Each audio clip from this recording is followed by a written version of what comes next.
80 degrees here on the floor of Wallace Wade Stadium. And for the rest of this race, let's go to Marty LaCoria and Larry Rawson. Michael, each of the areas of the country are invited to have 2 representatives in each race. So hence there's 8 athletes here, north, south, east, west, if you're joining our coverage. And at the 10,000-meter distance, we right now have on your screen Margaret Groos in the lead, representing the South. She is residing now in Knoxville, Tennessee. And Robyn Root, representing the red, which has been the colors of the West here in competition, is running on second place. She has been shadowing her since the second mile. 10,000 meters, if you're not familiar, is 6.2 miles. We have just about 2 miles left to go. They are now approaching 7 laps to go, 1 3/4 of a mile. The pace for 10,000 meters, if they keep this up, they will be around 33 minutes and 50 seconds for 10,000 meters. Mind you, the humidity has been about the same, 80% and 80-degree temperatures, as Mike just mentioned. They have been offered water along the way to try and compensate for the loss of body fluids here. You see this foot strike. Groos has been a world-class runner and is particularly in the marathon distance. She started out as a 1,500-meter runner, had great success in high school, ran well for the University of Virginia, and there you see her striding along. Robyn Root in second. The other athletes who are strung out behind them right now, in third place is Lyons, who went to school at Stanford, graduated in 1985. Patty Matava, who was a Virginia student and has a year left. Sandy Blakeslee is also there in the race course right now. She is right now in fourth. We'll come back to the 10,000 meters. But, Marty, first off, we had a competition going on. The 10,000 meters is in progress, but the triple jump went on, and we're going to join in progress some of the competition going into the 6th and final round. In 1980. We're looking at Margaret Groos. Running well. This is live. This is Robyn Root in second place. She kind of coasts along, pulled along in the wake of the larger woman in front who's pushing that air gently aside. Just as in drafting and auto racing, it's easier to run behind someone as they move the air aside for you. Her pace is unabated. She is pretty much locked into a certain stride, Marty, and this is tough conditions for these women to cope with 10,000 meters.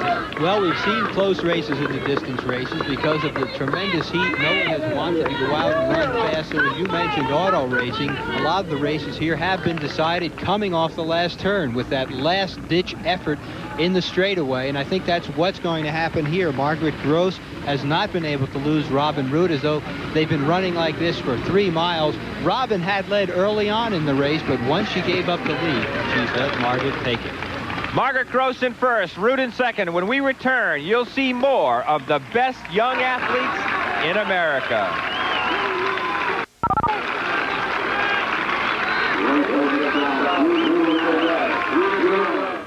Here we are back live. We have less than 2 laps to go, and Robyn Root has taken over the lead and begun to force the pace a bit.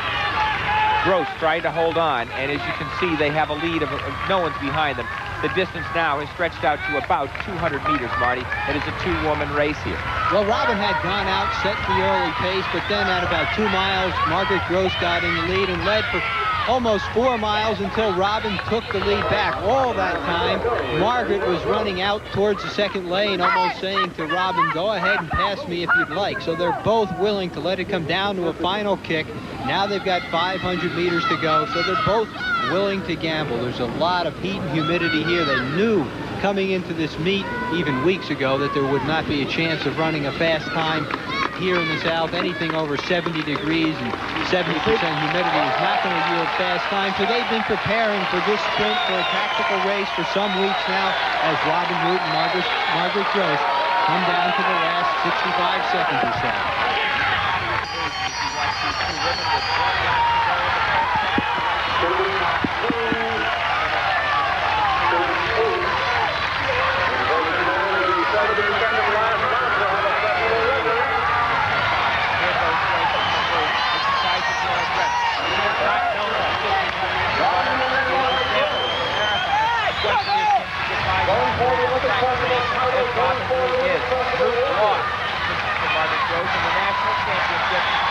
There they go, stride by stride. It's going to be a close finish. I don't think either of them have great speed away.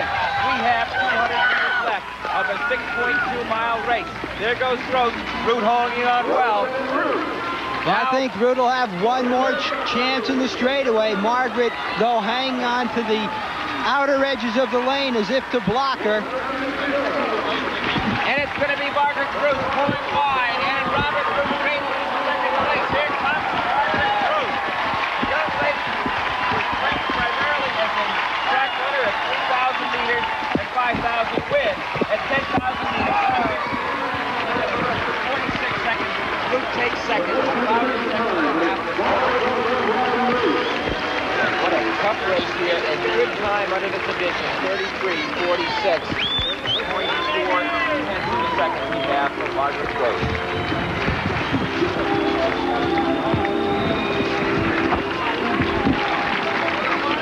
About 100.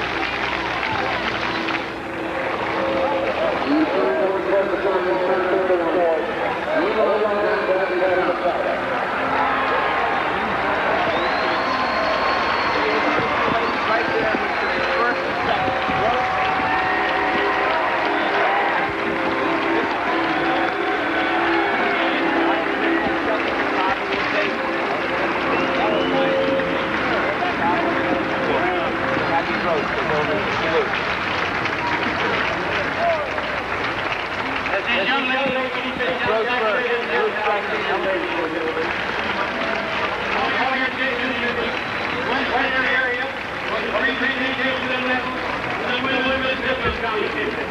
On behalf of the United States and the North Carolina Sports Committee, it's my pleasure to present Communications Manager for Lilli-Smith, welcome former Vice